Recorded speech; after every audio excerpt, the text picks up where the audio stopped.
وَلَقَدْ صَرَّفْنَا فِي هَذَا الْقُرْآنِ لِلنَّاسِ مِنْ كُلِّ مَثَلٍ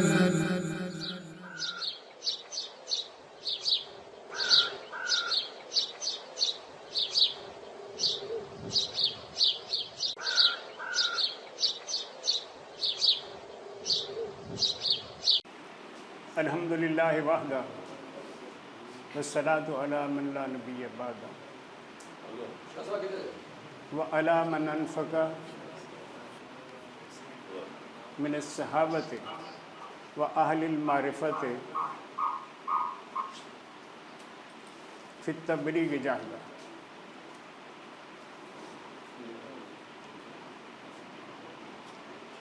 برادران ذی وقار اور دوستان خوش اتوار،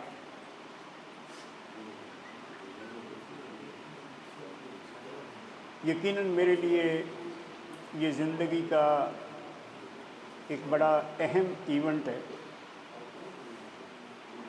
اور میں اس کو اپنے لیے بہت بڑی سعادت سمجھتا ہوں اور خوش قسمتی سے تصور کرتا ہوں کہ عمر کس مرحلے میں میرے عزیز، میرے بڑے ہی پرانے دوست اور عزیز جو جی سی میں ہمارے مایہ ناز طالب علم بھی تھے، اگرچہ وہ فلسفے کے یا میرے سبجیکٹ کے طالب علم نہیں تھے بلکہ وہ آئی ٹی کے اسپیشلسٹ تھے۔ انہوں نے انٹرنیشنل قائد اعظم یونیورسٹی اسلام آباد سے ہی انہوں نے آئی ٹی میں اسپیشلائزیشن کی، اور اب میرا خیال جیسے کہ مجھے پتہ چلا ہے کہ تقریباً ربع صدی سے وہ کینیڈا میں موجود۔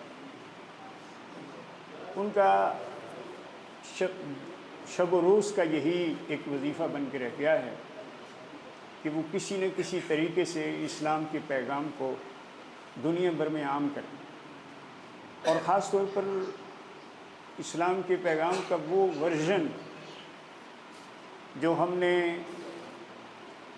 اولیاء کرام سے سیکھا اور حاصل کیا، اس کی اشاعت عامہ کی جائے۔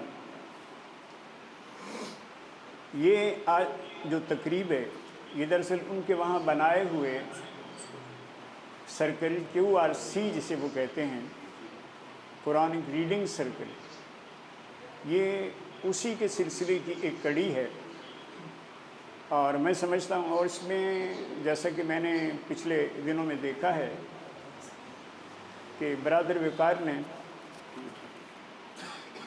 بہت بڑی محنت کی، دن رات انہوں نے مجھ سے بھی رابطہ رکھا، میں نے اپنی صحت کا بھی ان کے سامنے ذکر کیا، اور ان کے سامنے آ بھی گئی ساری صحت کی صورتحال، لیکن پھر بھی ان کا اصرار تھا کہ ہماری خواہش ہے، ہمارے چند دوستوں کی خواہش ہے کہ ہم جو کبھی آپ سے نوجوانی میں سنا کرتے تھے، آج کچھ تو اس میں سے اسی سبق کو دہرا دیں تو ہمیں خوشی ہوگی، ہمارا ایمان تازہ ہوگا، ہمارا ایقان مضبوط ہوگا، ہماری روح میں راہ پیدا ہوگا، ہمارے صدر میں انشراح پیدا ہوگا، اور یقیناً سیرت کے موضوع پر منعقدہ تقریب کا یہی میں سمجھنے کہ مقصد ہے، یہ اس کا ایک فائدہ ہونا چاہیے،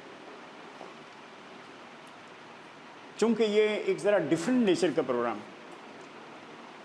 اگر تو یہ ہوتا نا جی جلسہ عام کا موضوع یا اس میں ویسی تقریب ہوتی تو اس میں پھر بیان کرنے کا انداز اور ہوتا ہے، اور ہم نے تو بزرگوں سے یہی سیکھا ہے، کلم الناس علی قدر عقولہم، لوگوں سے ان کی عقلوں کے مطابق گفتگو کیا کرو۔ میں نے پچھلے حضور داتا گنج بخش علیہ الرحمہ کے عرس کے موقع پر بھی حاضری دی ہے، آپ نے دیکھا ہوگا، جمعے کے بعد کی تقریب میں میری حاضری تھی، وہ انداز کچھ اور ہے، اور بلکہ اس سے بھی ذرا کچھ انداز جو ہے نا، ہم جب اپنے جی سی جیسی یونیورسٹیوں کے پروگرام جو منعقد ہوتے ہیں تو وہ پھر انداز جو ہے نا اس کا کچھ اور ہو جاتا ہے۔ تو آج کے اس پروگرام کا چونکہ مقصد جو ہے وہ بڑا اسپیسیفک ہے کہ قرآن کے پیغام کو عام کیا جائے اور سیرت طیبہ کا جو کی روح جو ہے یعنی اس کو سامنے رکھتے ہوئے جو آپ کا جو اصل میسج اور پروگرام ہے جو دنیا کو دے کر آپ تشریف لے گیا اور جس کے بارے میں پھر کسی خوش عقیدہ ہمارے دوست نے کہا کہ وہ آئے اور ہاتھ میں قرآن لیے ہوئے، وہ آئے اور ہاتھ میں قرآن لیے ہوئے، تسکین کائنات کا سامان لیے ہوئے، وہ آئے اور ہاتھ میں قرآن لیے ہوئے، تسکین کائنات کا سامان لیے ہوئے، اترا حرا کے غار سے وہ نازش مسیح، اترا حرا کے غار سے وہ نازش مسیح، سارے جہاں کے درد کا درمان لیے ہوئے۔ عزیزان گرامی، سیرت کا بیان الحمدللہ اس میں چونکہ یہ تمہید ہے، تمہیدی اور تعارفی تقریب ہے، جو آگے ایک قرآن حکیم کے درس سے چلیں گے اور وہ پھر ایک اور یعنی ہماری ایک محدودیت و لمیٹیشن ہو جائے گی، لیکن میں یہ عرض کرنا چاہتا ہوں کائنات کی سب سے بڑی ہستی، میرا زندگی بھر کا مطالعہ ہے، فلسفے کا بھی، دینیات کا بھی، اور اپنوں کے علاوہ بیگانوں کی تحریرات کو بھی میں نے دیکھا ہے اور کھنگالا ہے۔ وہ سب اس بات کا اعتراف کرتے نظر آتے ہیں کہ دنیا کی تاریخ میں اور خاص طور پر تاریخ نبوت و رسالت میں جو سب سے بڑی ہستی ہے وہ محمد مصطفیٰ صلی اللہ علیہ وسلم۔ اپنوں نے بھی اعتراف کیا، الفضل ما شاہدت بہ الاعداء، کہ فضیلت وہی ہوتی ہے جس کی دشمن بھی غیر بھی گواہی دیں، اور یہ گواہی دی گئی۔ کیسے گواہی دی گئی؟ تھامس کارلائل کا ایک نام آپ نے سنا ہوگا، یہ انگریزی زبان کا ماہ ناز ادیب تھا، فلسفی تھا، لکھنے والا تھا، مفکر تھا، اس متعدد کتابوں کا مصنف تھا۔ اس نے ایک دفعہ ایک تھیم بنایا، اور تھیم یہ تھا کہ زندگی کے ہر شعبے سے ایک سب سے بڑی شخصیت کو اس نے منتخب کیا اور کہا کہ یہ ہے اس شعبے کی سب سے بڑی شخصیت، یہ ہے اس شعبے کا ہیرو۔ مختلف یعنی لیکچر ہیں، وہ ایک کتاب باقاعدہ موجود بھی ہے، ہر اچھی لائبریری میں وہ پائی جاتی ہے۔ اب وہ اس نے لیکچر دینا ہے کہ پیغمبروں میں سب سے بڑی ہستی کون سی ہے، پیغمبروں کا ہیرو کون سا ہے، پیغمبروں کا امام کون سا ہے، سب سے بڑا پیغمبر کون سا ہے۔ جب اس لیکچر کا اعلان ہوتا ہے تو لندن کے سب سے بڑے ہال ویمبلے ہال میں اس کے لیکچر کا انعقاد کیا جاتا ہے، اور اس کے لیکچر کو سننے کے لیے صرف برطانیہ سے نہیں، یو کے سے نہیں، یورپ بھر سے پونٹفس، پریس، کلرجیمن، اساقف کے لیے وہاں اکٹھے ہوتے ہیں کہ آج کارلائل جیسے مایہ ناز ادیب سے کہ یہ لیکچر ہوگا۔ وہ چونکہ انہیں ان کے ذہن میں یہ تھا کہ کارلائل جو ہے یہ مذہبی طور پر عیسائی ہے، نسلی طور پر عیسائی ہے، مقامی طور پر ثقافتی طور پر عیسائی ہے، مسیح ہے، اس لیے یقیناً آج وہ آئے گا تو حضرت مسیح علیہ السلام کا ذکر خیر کرے گا، پیغمبروں کا ہیرو نہیں قرار دے گا۔ لیکن جب وہ آیا، حال میں داخل ہوا، روسٹم کی طرف بڑھا تو کہنے لگا I have studied human history throughout my life، میں نے اپنی زندگی میں نے تاریخ نبوت کا گہری نظر سے مطالعہ کیا ہے، دنیا بھر کی تاریخ کو میں نے کھنگالا ہے، اور میں اس نتیجے پر پہنچا ہوں کہ بلا شبہ پیغمبروں کا امام، سب سے بڑا پیغمبر اور پیغمبروں کا ہیرو اگر کوئی ہے تو وہ محمد مصطفیٰ ہیں صلی اللہ علیہ وسلم۔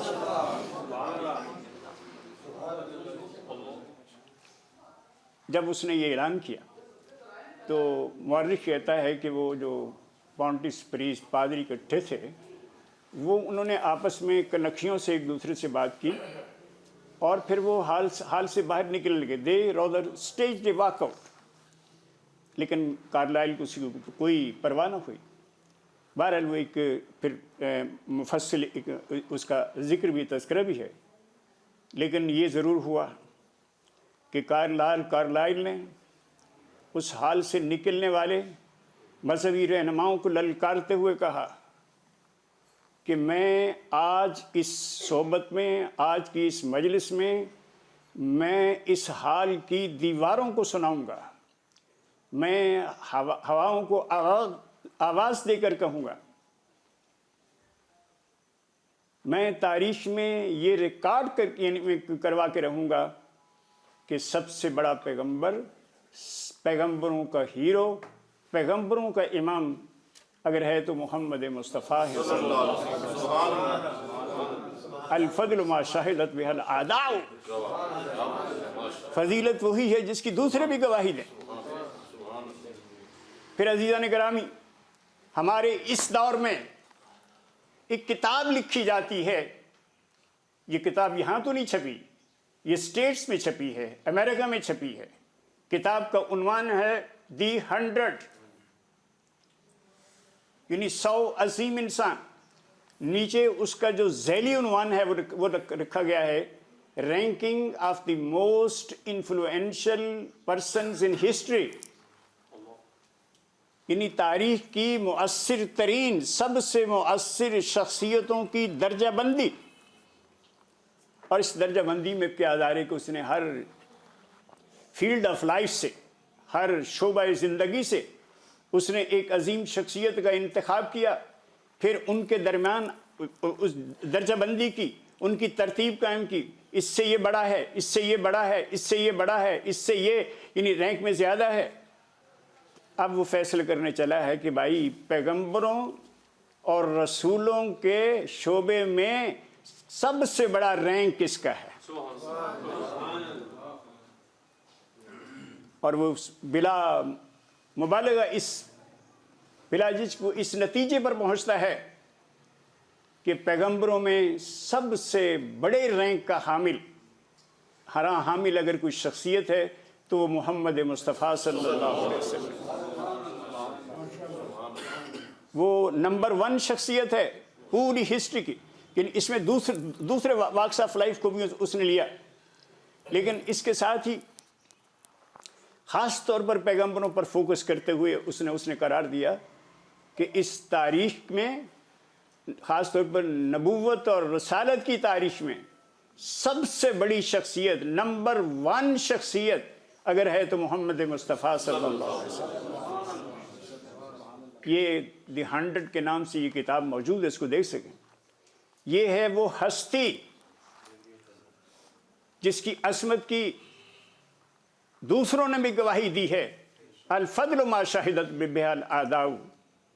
اور ہم یہاں یہ دیکھتے ہیں کہ جب یہ شخصیت، جب ہستی اتنی بڑی ہے، اتنی عظیم ہے، تو ایسی عظیم ہستی سے پھر محبت کیوں نہ کی جائے. یہی میری آج کی گفتگو کا موضوع ہے. حضور علیہ الصلوۃ والسلام سرکار دو عالم صلی اللہ علیہ وسلم نے جو ایک مقام، ایک معیار یعنی پیش کیا ہے مذہب کا. بعض غیر مذاہب والے لوگ یہ بات یعنی شروع میں نے کی تھی. اب یہاں کسی پر کوئی طنز اور تعریض مقصود نہیں ہے. بعض مذہب یعنی اہل مذہب نے یہ کہا کہ اسلام ایک ایسا مذہب ہے جس میں محبت کا کوئی تصور نہیں ہے. There is no concept of divine love in Islam. اسلام کے اندر ڈیوائن لو کا کوئی تصور نہیں ہے. ہماری تصوف کے حوالے سے بھی یعنی انہوں نے یعنی مستشرقین نے یہ سوالات اٹھائے اور باقی بھی کیا. سبحان اللہ، کیسے تعصب کی بات ہے، کیسی جہالت کی بات ہے، کیسی لا علمی کی بات ہے. کس طرح سے انہوں نے یہ دعویٰ یعنی کر لیا. ہاں یہ ٹھیک ہے، وہ کہتے ہیں جی کہ حضرت موسیٰ علیہ السلام کے دین میں تو خوف کا غلبہ ہے، جبکہ حضرت مسیح علیہ السلام کے دین میں محبت کا غلبہ ہے، محبت الہی کا غلبہ ہے، اور اسلام محبت الہی کے تصور سے اسلام بھی خالی ہے۔ یہ بہت بڑی بات ہوئی، اور میں نے عرض کیا کہ یہ سراسر تعصب پر مبنی، جہالت پر مبنی ہے۔ اب اس جہالت پر مبنی اور تعصب پر مبنی یعنی اعتراض کا ہم تو اس اپنے جو ماحول میں ہوتا ہے تو اس میں ایک ڈیفرنٹ نیچر سے بھی اس کا ہم تعاقب کرتے ہیں، لیکن یہاں میں آپ حضرات کی جذبات کو اور ماشاءاللہ اس مد نظر رکھتے ہوئے اور اس کی قدر کرتے ہوئے میں یہاں صرف یہ عرض کرنا چاہتا ہوں کہ کیا وہ یہ حضرات قرآن مجید کی اس آیت کو انہوں نے مد نظر نہیں رکھا؟ کیا یہ آیت قرآن مجید کی کبھی ان کی نظر سے نہیں گزری، جس میں یہ فرمایا گیا ہے کہ وَالَّذِينَ آمَنُوا أَشَدُّ حُبًّا لِلَّهِ، کہ جو ایمان والے ہیں اللہ سے سب سے زیادہ محبت کرنے والے ہیں۔ ایمان والوں کی تو جو ہے شناخت یہ کی گئی ہے کہ وَالَّذِينَ آمَنُوا أَشَدُّ حُبًّا لِلَّهِ، لیکن ہاں اس کے لیے ایک شرط بھی لگا دی گئی، ایک شرط بھی قائم کر دی گئی اور فرمایا گیا کہ اے میرے محبوب صلی اللہ علیہ وسلم آپ اعلان کر دیں، بتا دیں سب کو، ان کنتم تحبون اللہ، اگر تم اللہ سے محبت رکھتے ہو تو فاتبعونی، تو میری اتباع کرو، میرے نقش قدم پر چلو، اور میرے نقش قدم پر چلنے کا نتیجہ یہ ہوگا کہ تمہارا دعوی محبت اللہ کی ذات کے ساتھ یک طرفہ نہیں رہے گا، اور تم صرف اللہ کے محب ہی نہیں رہو گے بلکہ اللہ کے محبوب بن جاؤ۔ یحببکم اللہ، یحببکم اللہ، تم اللہ سے اللہ بھی تم سے محبت کرنے لگے گا۔ اب عزیزان گرامی کہ سوال یہ پیدا ہوتا ہے کہ یہاں یعنی چیلنج تو یہ دیا گیا کہ جو اللہ سے محبت کرتے ہیں اعلان کرتے ہیں کہ جو اللہ سے محبت رکھتے ہیں تو وہ میری اتباع کریں۔ یہاں تو اتباع کا حکم دیا گیا ہے، یہاں محبت کے یعنی کہ کیسے نکال لی گئی۔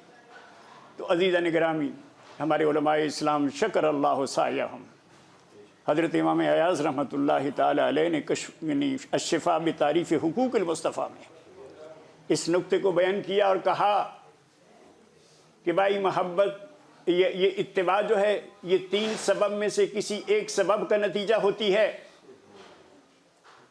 یا تو مفاد کی بنا پر کوئی کسی کی اتباع کرتا ہے، کسی سے کوئی مفاد ہے، کوئی لالچ ہے، کچھ کو حاصل کرنا ہے، کوئی فائدہ لینا ہے، تو اس کی اتباع کرے گا، اتباع کی بات ہو رہی ہے نا، اس کی اتباع کرے گا۔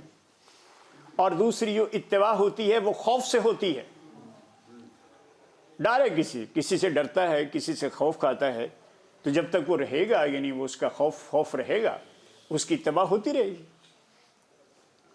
یعنی لیکن یہ ہے کہ جو مفاد کے زیر اثر اتباع کی جائے وہ بھی دیر پا نہیں ہوتی، ڈیوریبل نہیں ہوتی، ایور لاسٹنگ نہیں ہوتی، زیادہ دیر رہنے والی نہیں ہوتی، اور جو خوف سے کی جائے وہ بھی دیر پا نہیں ہوتی، وہ بھی زیادہ دیر تک نہیں رہنے والی نہیں ہوتی۔ اور تیسرا جو سبب ہے وہ ہے محبت، جو محبت سے اتباع کی جائے وہ دیر پا اتباع ہوتی۔ اور حضرت امام ایاز نے کہا کہ آپ ذرا دیکھیں کہ حضور علیہ الصلوۃ والسلام سے جو اتباع ہے، خوف کی بات ہو رہی درمیان میں، ایک نقطہ میرے سامنے ایک مسئلہ یہ ڈر ہے۔ ہمارا طالب علمی ابتدائی طالب علمی کا دور تھا، تو یہ اسٹالن مر گیا، اسٹالن کے بعد خروشچیف نے روس میں حکومت بنا لیا، یعنی نیا نظام بنا لیا۔ سوویت پریزیڈیم کا پہلا جو اجلاس ہوا اس کی نگرانی میں، تو اس نے کھڑے ہو کر بڑی تابڑ توڑ حملے کیے اسٹالن پر۔ وہ ظالم تھا، وہ جفاگر تھا، وہ ڈکٹیٹر تھا، وہ یہ تھا وہ تھا، ہر قسم کی جو یعنی اس میں خامیاں اس کی نشاندہی کرنے لگا۔ اسی پریزیڈیم کے کسی ممبر نے اندر سے بیٹھے ہوئے ایک رکا بھیجا اور وہ یہ تھا کہ جناب جب اسٹالن زندہ تھا اس وقت تو آپ یہ باتیں نہیں کرتے تھے، اب اپنی یکا یک آپ کو یہ سارا الہام کیسے ہو گیا، کیسے اپنے باتیں کرنی شروع کر دی؟ تو وہ خورشیف ایک بڑی خونخوار نظروں سے اس مجمع کو دیکھتے ہوئے کہتا ہے کون ہے جس نے یہ چٹ بھیجی ہے، کون ہے جس نے یہ پیغام بھیجا ہے؟ سارے دم بخود، کوئی کسک نہیں رہا تھا۔ تو پھر خورشیف کہتا ہے اب تم سمجھے ہو کہ جس طرح آج تم میرے سامنے بولنے کی جرت نہیں کر رہے، میں بھی اسی طرح اسٹالن کے سامنے جرت نہیں کرتا تھا۔ جب تک اسٹالن زندہ تھا میں جرت نہیں کرتا، اس لیے کہ خوف تھا، ڈر تھا۔ تو جب تک ڈر تھا تو اس وقت ہم اس کے پیچھے چلتے رہے، اب ڈر نہیں ہے تو ہمارا اس کے پیچھے چلنا، اس کی تائید کرنا جو ہے نا یہ کوئی ضروری نہیں رہا۔ ورنہ میں نے صرف ایک تقابل کے لیے اور تفہیم کے لیے میں نے عرض کر دیا۔ عرض کرنے کا مقصد یہ ہے کہ علماء کا یہ متفقہ فیصلہ ہے، علماء اسلام کا، کہ جو اتباع مفاد سے کی جائے، کسی مفاد سے، وہ بھی دیر پر نہیں ہوتی، اور جو کسی خوف کے تحت کی جائے وہ بھی دیر پر نہیں ہوتی۔ ہاں صرف ایک اتباع دیر پر ہوتی ہے جو محبت سے کی جائے، اور میرے آقا کریم صلی اللہ علیہ وسلم کی جو اتباع ہوئی ہے، ہوتی رہی ہے، وہ محبت سے ہوتی رہی ہے، والہانہ محبت سے ہوتی ہے۔ اس کی تفصیلات میں اگر جایا جائے تو بہت یعنی اس سلسلے میں وقت بھی درکار ہوگا، لیکن یہ ایک تاریخ کی ناقابل انکار صداقت ہے اور حقیقت ہے۔ اس کو سامنے رکھا جائے تو حضور کے مقام کی عظمت مزید یعنی ہم پر آشکار ہوتی ہے اور ہمارے سامنے آتی۔ عزیزان گرامی، حضرت امام ایاز نے جب یہ بتا دیا تو ایک اور یہاں بات انہوں نے نشاندہی کی۔ جس طرح اتباع کے 3 سبب کی نشاندہی کی، اس طرح محبت کے بھی 3 اسباب کی نشاندہی کی۔ محبت کے بھی 3 اسباب ہو۔ پہلا سبب محبت کا کیا ہوتا ہے؟ کسی کا حسن و جمال ظاہری، کہ ظاہری طور پر بڑا حسین و جمیل ہے، اور دوسرا جو سبب ہوتا ہے وہ ہے حسن و جمال باطنی، حسن و کمال باطنی، یعنی کسی کا اخلاق اچھا ہے، کسی کا خلق اچھا ہے، اخلاق کسی کے اچھے ہیں، تو اس سے بھی یعنی محبت بڑھتی ہے اور محبت پیدا ہوتی ہے۔ پہلے کو آپ حسن صورت کہہ لیں، حسن و جمال ظاہری کو، اور دوسری کو حسن سیرت کہہ لیں۔ ایک کو خلق کہہ لیں، حسن خلق کہہ لیں، اور ایک کو حسن خلق کہہ لیں۔ تو میرے امام نے تو کہا تیرے خلق کو رب نے عظیم کیا، جمیل کیا، اور تیرے خلق کو رب نے عظیم کہا، کوئی تجھ سا ہوا ہے نہ ہوگا شہا، تیرے خالق حسن و ادا کی قسم۔ یہ جو یعنی ہے ڈسٹنکشن، اس کو اگر مد نظر، اور تیسرا فرمایا انہوں نے وہ ہے احسان و شفقت۔ بس اوقات ایک آدمی اتنا خوبصورت بھی نہیں ہوتا، اور اتنا اس کے اخلاق بھی اتنے زیادہ عالی بھی ہر کوشش میں نہیں ہوتے، لیکن پھر بھی وہ کسی سے احسان کر دیتا ہے، شفقت کرتا ہے، تو اس کے بارے میں بھی پھر محبت کا جذبہ پیدا ہو جاتا ہے۔ یہ بھی ایک بڑی یعنی اہم صداقت ہے انسانی فطرت کی اور انسانی نفسیات کی۔ تو بہرحال میں عرض یہ کرنے چلا ہوں کہ حضرت امام ایاز کہتے ہیں کہ آپ ان تینوں اسباب محبت کو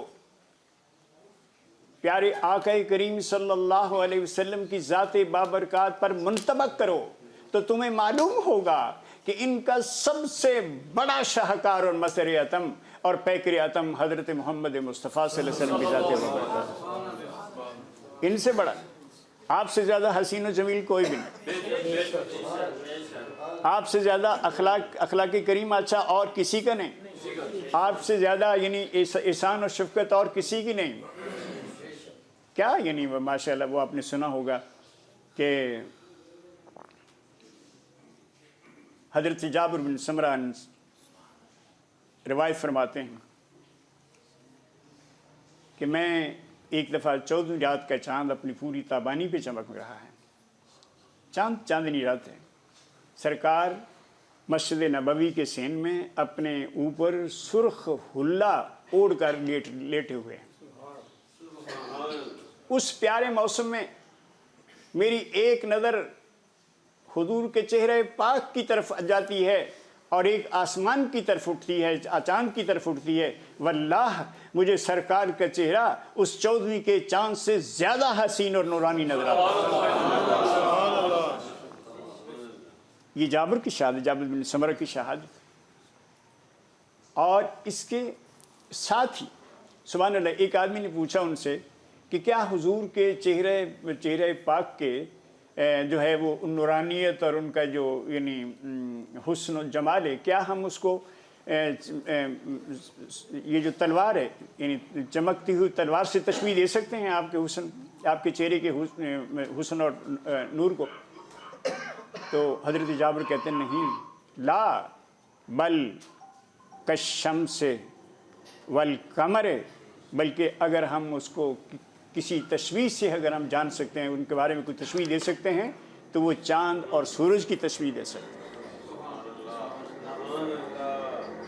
ایک ربیع ہے بنت معوذ، سبحان اللہ، وہ ایک بہت یعنی بہت معتبر اور بڑی، جی تشریف لائیں حضرات، ان سے عامر یعنی عمار بن یاسر کے پوتے نے کہا کہ آپ حضور کے کچھ حلیہ مبارک بیان فرمائیں گے؟ سبحان اللہ، کیا کہا اس نے، کیا کہا؟ فرماتی ہیں لو رأیتہ لرأیت کالشمس طالعۃ، اگر آپ انہیں دیکھتے تو آپ یہ دیکھتے کہ سورج چڑھ گیا ہے، یعنی سورج چڑھ گیا، سورج طلوع ہو گیا ہے۔ تو یہ شہادتیں ان حضرات نے سرکار کی دی ہیں، اور پھر وہ حضرات وہ تو آپ یعنی ماشاءاللہ آپ دیکھتے ہیں کہ حسن یوسف ضرب المثل ہے، اس کی کہاوت بیان کی جاتی ہے، پروورب اس کا بیان کیا جاتا ہے، پرووربیل ہے وہ، لیکن میرے آقا ارشاد فرماتے ہیں کہ انما اخی یوسف اوتی شطر الحسن، کہ میرے بھائی یوسف علیہ السلام کو اللہ تعالیٰ نے شطر حسن بخشا تھا، حسن کا ایک حصہ عطا فرمایا تھا، وَإِنَّمَا أُوتِيتُ كُلَّ الْحُسْنِ، اور اللہ تعالیٰ نے مجھے حسن کل بخشا،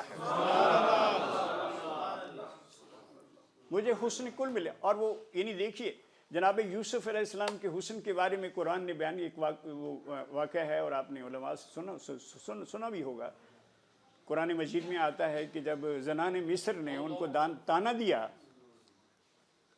کہ یہ دیکھو عزیز مصر کی بیوی ہو کر ایک غلام کی محبت میں گرفتار ہو گئی ہے، حضرت یوسف غلامی میں تھے نا، محکوم تھے وہ، یعنی اس میں گرفتار ہو، یعنی وہ ہو گئی ہے، تو اس نے نا جو ان کا توڑ کرنے کے لیے ان کی دعوت کی، انواع و اقسام کے فواکہ امثال ان کے سامنے چنیں گے، پھل وغیرہ چنیں گے، کھانے کو مختلف چیزیں چنی گئی، ان کو کھانے کے لیے ان کے ہاتھ میں چھریاں دی گئیں کہ ان کی مدد سے کھاؤ، اور پھر جناب یوسف علیہ السلام سے عرض کیا گیا کہ حضور تشریف لائیں، چونکہ آپ، میں نے پہلے عرض کیا کہ محکوم تھے، آپ تو وہاں آنے کے لیے مکلف تھے، آپ یعنی جب سامنے جلوہ گر ہوئے تو زنان مصر جو پہلے آپ جناب زلیخا کو تان دے رہی تھی، وہ اتنی اس حسن کی دہشت ان پر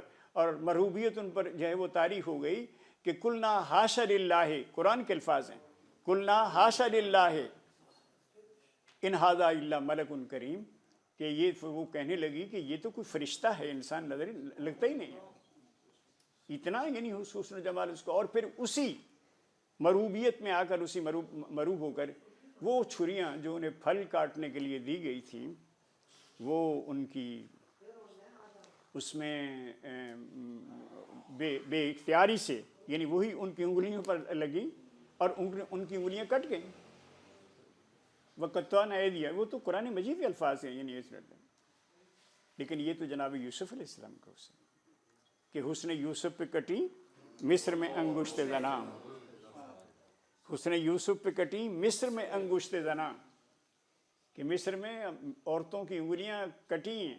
اچھا ایک اور بات ہے یہاں، اعلیٰ حضرت نے سبحان اللہ، کیا میرے امام نے نقطہ افرینی یہاں پیدا کی کہ وہاں انہوں نے کہا کٹی ہیں، کاٹی نہیں گئی۔ جو کاٹی جاتی ہے وہ تو اپنے ارادے سے کاٹی جاتی ہے نا جی، اور کٹتی ہے بے اختیار کٹتی ہے، کنڈیشن ریفلیکس کے طور پر کٹ جاتی ہے۔ تو وہ کٹی ہیں، کاٹی نہیں گئی ہیں۔ کہاں کٹی ہیں؟ مصر میں کٹی ہیں۔ کن کی کٹی ہیں؟ عورتوں کی کٹی ہیں۔ کتنی بار کٹی ہیں؟ صرف ایک بار کٹی۔ حسن یوسف پہ کٹی مصر میں انگشت زنا، اور میرے آقا کا حسن یہ ہے کہ سر کٹاتے ہیں تیرے نام پہ مردان عرب، سر کٹاتے ہیں تیرے نام پہ مردان عرب۔ تو ایسی شخصیت جو لوگوں کے دلوں میں رچ بس چلی گئی ہو، ان کی زندگی کا ایک اوڑھنا بچھونا جو ہے وہ بن چکی ہو، اور ان کے ایک آئیڈیل بن چکی ہو، کیا ایسی شخصیت سے پھر محبت نہیں ہوتی رہے گی؟ یہ ایک بڑا یعنی طویل اور موضوع ہے، اور اس کا انشاءاللہ بیان پھر کبھی کبھی ہوتا بھی رہے گا۔ میں ذرا تھوڑا سا آگے یعنی آپ کو لے جانا چاہتا ہوں۔ حضرت امام ایاضی سے رہنمائی حاصل کرتے ہیں، قاضی ایاض صاحب سے۔ وہ فرماتے ہیں کہ محبت کی جو ہے وہ کچھ علامات ہوتی ہیں، یہ بھی اور بڑی تفصیل سے انہوں نے کوئی علامات گنوائی ہیں صرف، لیکن ایک جو علامت ہے خاص طور پر وہ یہ ہے کہ وہ ہے تعظیم و توقیر، کہ حد سے زیادہ عزت و احترام اور جو تکریم ہے اور توقیر ہے، یہ ہوتی ہے یعنی اس ہستی سے جو کہ جس سے محبت ہو۔ اب اس کو دیکھیں کہ وہ کیسی کس قسم کی وہ توقیر تھی، وہ کس قسم کی تعظیم تھی جس کا مظاہرہ یعنی صحابہ کرام نے کیا۔ ذرا یعنی عشق بھی دیکھیں اور ایمان کی کیفیت بھی دیکھیں۔ یہ کچھ ایسی کیفیت تھی نا کہ حضرت عمر فاروق رضی اللہ عنہ نے حجر اسود کو بوسہ دیتے ہوئے کہا کہ تو ایک پتھر ہے، یعنی لا تضر ولا تنفع، نہ نفع دیتا ہے نہ نقصان دیتا ہے، میں تو تجھے اس لیے چوم رہا ہوں کہ میرے آقا نے تمہیں چوما ہے، انہوں نے چوما ہے تو میں نے چوم رہا ہوں۔ سمجھا، میں یہ طالب علمی کا دور تھا، اتنی طالب علم بھی نہیں، ذرا تھوڑا سا سینئر کہہ لیجئے، تو ایک مشترکہ سی محفل ہوتی تھی، یہ مونی روڈ ہے نا، اس سے پیچھے ایک علاقے میں، ہمارے بزرگ جو تھے وہ بھی مدعو تھے، وہ گئے اور مجھے بھی ساتھ لے گئے۔ وہاں ایک شیخ بیٹھے ہوئے تھے، انہوں نے اپنے سر سے یہ ٹوپی اتاری ہوئی، پیچھے گاؤ تکیا، اور آگے اس کے بڑے بڑے لوگ، حامد میاں بیٹھے تھے، عبید اللہ انور بیٹھے تھے، اور اس طرح بڑے بڑے لوگ وہاں بیٹھے ہوئے تھے، اور وہ جناب اسی طرح تم تراک سے بیٹھے ہوئے تھے، اور انہوں نے یہی پڑھ دیا جو حضرت کہ ہمارے جب شیخ، یعنی ان کے شیخ تھے حاجی احمد علی صاحب، جب وہ وہاں گئے تو انہوں نے بھی حضرت عمر کا یہ قول دہراتے ہوئے کہا کہ یا انتم تو پتھر ہے، لا تضر ولا تنفع، نہ نفع دیتا ہے نہ نقصان دیتا ہے، میں تو اس لیے تجھے یہ چوم رہا ہوں کہ رسول اللہ نے تمہیں چوما تھا۔ یوں کہنے لگے، بڑی بات ہوئی۔ اچھا، ہمارے حضرت ایسے ذہین بڑے تھے ماشاءاللہ، اتنی زیادہ انہوں نے کوئی مناظرے تھوڑی کیے تھے، وہ فرمانے لگے مولانا حضرت عمر نے تو کہہ دیا، اپنا فرض ادا کر دیا، لیکن رسول اللہ نے اس پتھر کو کیوں چوما تھا؟ اگر وہ صرف خالی پتھر ہی ہے، لا تضر ولا تنفع، لا يضر ولا ينفع، اگر وہ نہ نفع دیتا ہے نہ نقصان دیتا ہے تو انہوں نے اس پتھر کو کیوں چوما تھا؟ اچھا، وہ جناب ایک تو میں نے دیکھا کہ اس میں یہ تبدیلی آ گئی کہ وہ گو تکیہ سے انہوں نے اپنا ٹیک اتاری، اور اتار کر کے وہاں جو ہے نا وہ دوزانوں ہو کے بیٹھ گئے بس، اور سر پر ٹوپی پہن لی. پہلے ان کو ٹوپی نہیں تھی سر سے کے اوپر, وہ بھی پہن لی. اور پھر وہ ہمارے شیخ سے, ہمارے حضرت سے فرمانے لگے آپ ہی تو بتائیں. وہ حضرت نے فرمایا کہ یہ نقطہ تو آپ نے شروع بیان کیا نا, اس چیز کی وضاحت بھی آپ کے ذمے ہے. اچھا لیکن نہیں آپ ہی بتائیں. سب بھی کہہ رہے لگے, بڑے بڑے شیخ الحدیث جن کے نام ہی سن رکھے تھے صرف, وہ بھی کہنے آپ بتائیں آپ بتائیں آپ بتائیں. جب سب نے کہا یہ آپ ہی بتائیں آپ ہی بتائیں, تو انہوں نے کہا مولانا حضرات وہ کوئی خالی خولی پتھر نہیں ہے, اس کے بارے میں حدیث میں آتا ہے کہ وہ یمین اللہ فی الارض ہے, روئے زمین پر وہ اللہ کا ہاتھ ہے, اور رسول اللہ نے اس اللہ کے ہاتھ کو چوما ہے. سبحان اللہ. وہ یہ مسئلہ حل ہو گیا. اصل میں بات یہ ہے کہ وہ میرے استاد, میں اقبال کو تو اپنا استاد کہتا ہوں, اس کا کہنا بھی چاہیے. اصل جو کچھ وہ پڑھتا رہا ہم نے بھی پڑھنے کی کوشش کی, جہاں وہ بیٹھتا رہا ہم بھی کچھ عرصہ یعنی بیٹھتے رہے. تو استاد یہ کہتے ہیں کہ بیان میں نقطۂ توحید آ تو سکتا ہے. اقبال کہتے ہیں بیان میں نقطۂ توحید آ تو سکتا ہے, تیرے دماغ میں بت خانہ ہو تو کیا کہیے.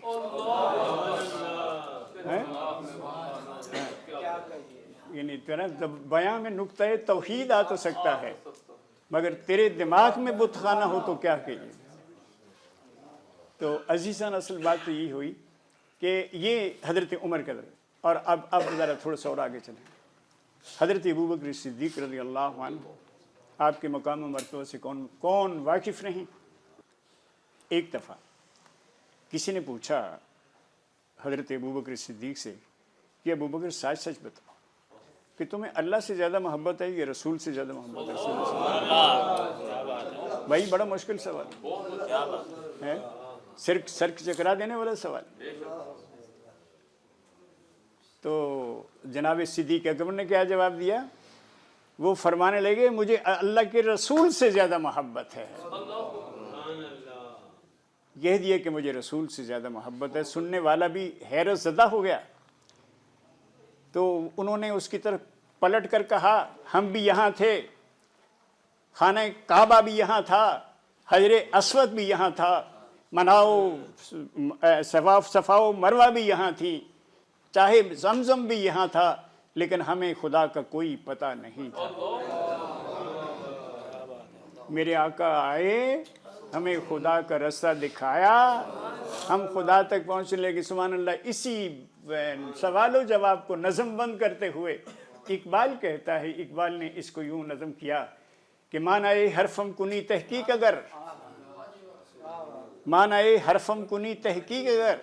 اگر تو میرے الفاظ کے معانی کی تحقیق کرے, بنگری با دیدہ صدیق اور اگر تو صدیق کی آنکھ سے دیکھے تو بھی ان کا ہم نوا ہو کر یہ کہے گا قوت قلب و جگر گردد نبی اور از خدا محبوب تر گردد نبی.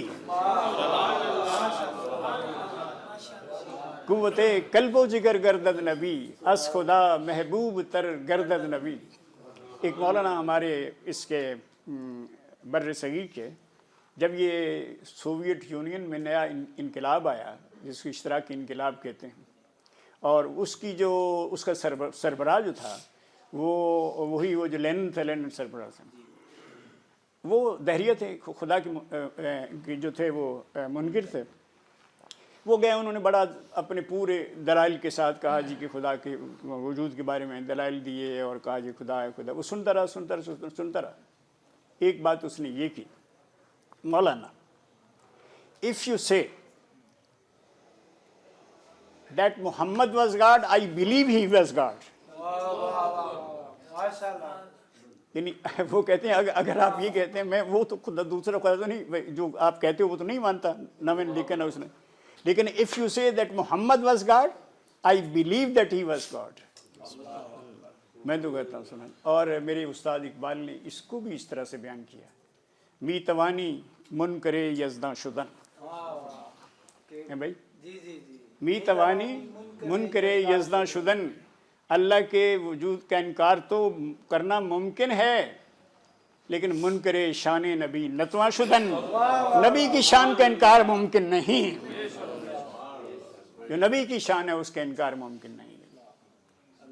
تو یہ تو اس طرح سے جو بات ہوئی کہ وہ کہتے ہیں اگر کہتے ہو تو، لیکن if you say Muhammad was God I believe he was God, یعنی گاڈ سے مراد وہ گریٹسٹ پرسنالٹی کہتے ہیں نا، گاڈ کو وہ جو تھا لینن وہ تو گریٹسٹ پرسنالٹی کہہ رہا تھا، جس کا اس کو اگر آپ کو پیرافریز کریں تو یہی بنتا ہے نا کہ if you say that Muhammad was the greatest of all beings تو I believe he was the greatest, میں کہتا ہوں اگر وہ گریٹسٹ تھے تو گریٹسٹ تھے ویسے۔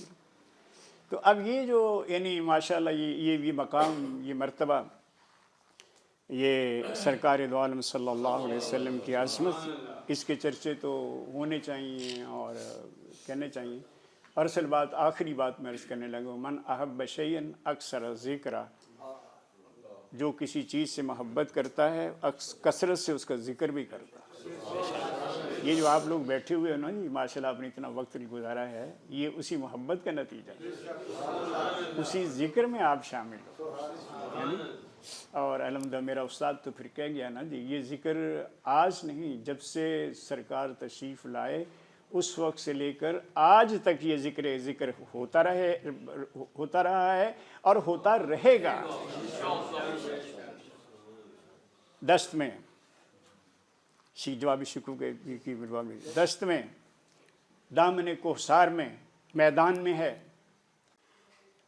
بحر میں، موج کی آغوش میں، طوفان میں ہے، چین کے شہر میں، مراکش کے بیابان میں ہے، اور پوشیدہ مسلمان کے ایمان میں ہے، اور پوشیدہ مسلمان کے ایمان میں ہے، اور چشم اقوام یہ نظارہ ابد تک دیکھے، چشم اقوام یہ نظارہ ابد تک دیکھے، رفعت شان رفعنا اللہ کا ذکر رکھ دیکھے۔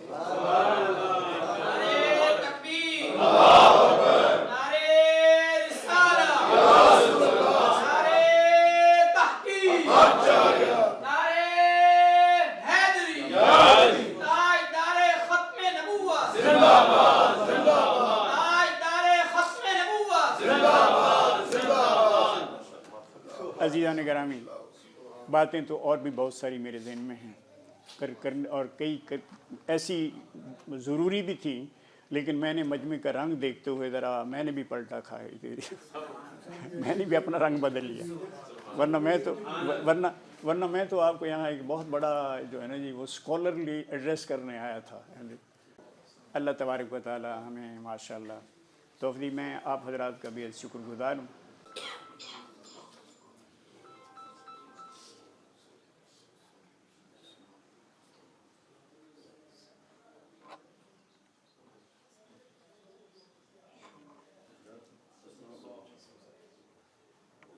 اللهم صل على سيدنا محمد المعدن الجود والكرم وعلى آله وصحبه وبارك وسلم۔ ربنا آتنا في الدنيا حسنة وفي الآخرة حسنة وقنا عذاب النار۔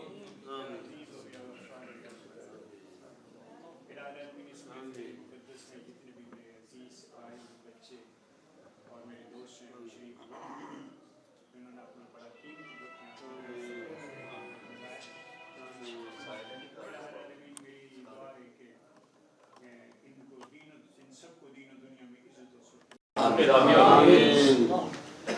الہ العالمین ان کو دین کی خدمت کا سچا جذبہ اور شوق ان کو نصیب آمین۔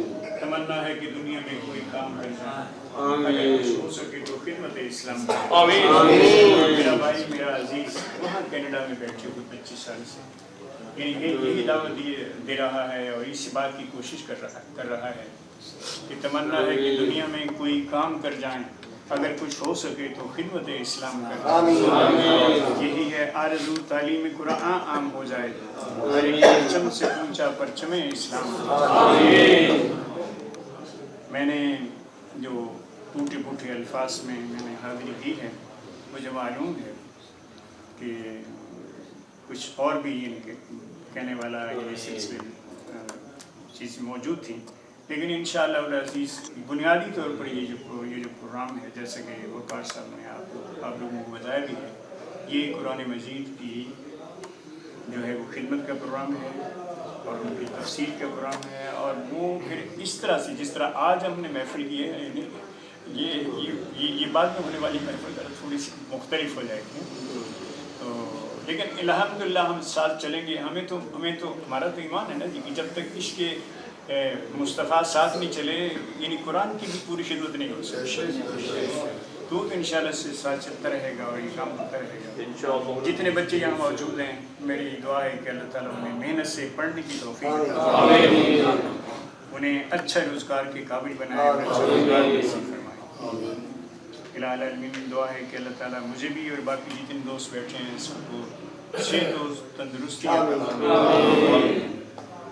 صلی اللہ تعالیٰ علی رسول محمد